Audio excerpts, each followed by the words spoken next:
December 30th, 2009. A white SUV rolls up to CIA's base in Host, Afghanistan. The passenger inside is waved through security checks like a VIP. For the agency, he was a golden opportunity. A Jordanian doctor who claims to have access to al-Qaeda's inner circle. He wasn't some random walk-in either. For months, he'd been feeding the CIA valuable insider intel, which is why nobody expected him to be the threat. The man steps out of the vehicle, murmurs a prayer under his breath, and reaches for his watch. A second later, a blast rips through the reception area of the base. The attack killed 9 people and injured many more. The bomber is Humam Khalil al-Balawi, a simple physician on the surface, and, for a brief window, a valuable al-Qaeda informant for the CIA and Jordanian Secret Service. It was the CIA's worst loss in 25 years. So to understand how it happened, we need to rewind and ask a few blunt questions. Who was this man? How did he manage to keep his cover for years? And what changed inside the agency after his attack? This is the story of al-Qaeda's triple agent who fooled the CIA.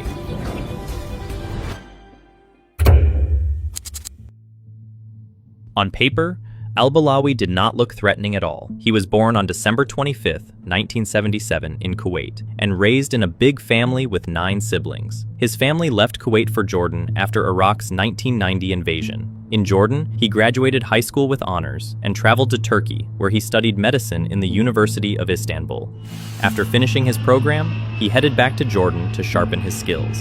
He underwent more training at the University of Jordan, while also picking up shifts at an Islamic health center linked to Jordan's Muslim Brotherhood. There, he met Defne Bak, an Arabic translator and Turkish journalist who became his wife. From the outside, life looked steady. However, that was only a facade. Online, al-Balawi was someone else entirely. Under the alias Dujana al-Hodasani, he ran an Islamist blog which he used to promote al-Qaeda. In 2008, US intelligence flagged him and shared the intel with Jordan's Mukhabarat. In January 2009, a Jordanian officer, Ali bin Zaid, brought him in. After 3 days of relatively mild questioning, al-Balawi started talking. He gave names of people he's met online, which forums matter, and how recruitment works for those spaces. His cooperation led bin Zaid to make a dangerous call. This mild-mannered doctor might be flipped and used as a valuable informant. It was a gamble, and part of a wider joint CIA Mukhabarat strategy at the time to try dozens of long shots to get inside al-Qaeda's inner circle and hope one sticks. When presented with the offer, al-Balawi accepted and even volunteered to go to the Pakistan-Afghanistan border, where al-Qaeda operatives were known to be harbored to gather intel. So the plan took shape. Let al-Balawi head for Pakistan's tribal belt, keep up his online persona, and feed back anything he could reach. For Jordan and the US, that is exactly the kind of high-risk, high-reward move war zones demand. At first, the results looked strong. He sent details that align with existing CIA files, the kind of, how would he know that, intel that builds confidence and legitimacy. But not everyone was sold. Darren Labonte, the CIA officer working with Ali bin Zayed in Amman, kept saying, "This guy feels too good to be true." His concerns were simple. There were way too many people touching the case. Everything was moving way too fast. And, worst of all, the source was calling the shots instead of the handlers. These red flags will set the stage for what will come next. How the perfect source turned into a tragic trap.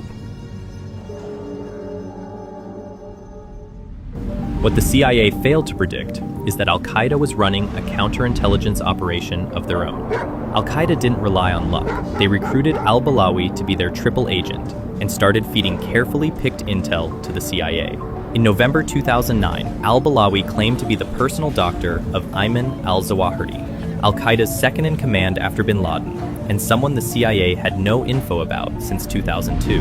He reported medical notes that mirror what the CIA already believes about Zawahiri's chronic issues, which made his story look even more credible. Reports from him sometimes arrive just after US drone strikes, with after-action descriptions that could only come from a man close to the damage. The final touch was a video of al-Balawi seated in a tent with Atiya Abd al-Rahman, a senior al-Qaeda figure. This was undeniable proof that the Jordanian doctor was in deep, and therefore invaluable to the agency. The plan worked, and the CIA took the bait. But in order to understand why, we need to understand the timing and the context of al-Balawi. By late 2009, the agency had gone years without fresh eyes on Ayman al-Zawahiri. Leads were dry, and Washington wanted results. The CIA was starved for a win, and the timing made al-Balawi look like the answer to a prayer. That combo of proximity, proof, and pressure for results made the CIA take the gamble. There was also the partner pressure. The case started in Jordan's Mukhabarat, not a slow, clean CIA recruitment. That matters. When a trusted ally vouches for a source, you inherit some of their confidence and some of their blind spots. The CIA leaned on that trust and did not run the full, slow counterintelligence grind they normally would. The CIA was also busy with wars in Iraq and Afghanistan.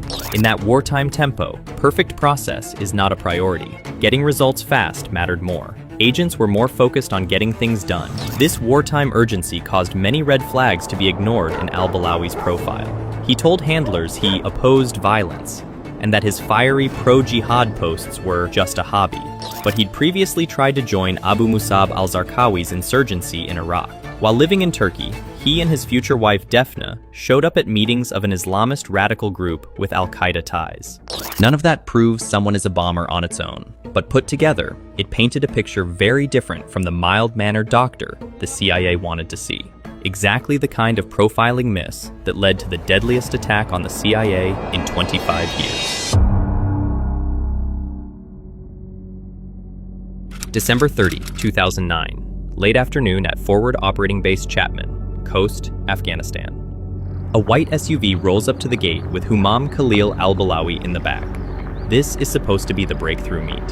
Validate the source in person, hand him a specialized kit, and send him back out to collect even better intel.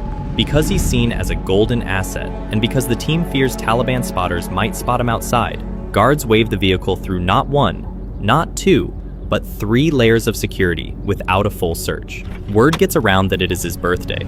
The team brings a cake, and inside the wire, a reception forms near the admin area. The base chief, case officers, analysts, and contractors. 14 people in all step out to greet the VIP, who can get them close to al-Qaeda's senior leadership with a birthday cake in hand. It's part relationship building, part performance to make the first face-to-face feel warm and establish trust.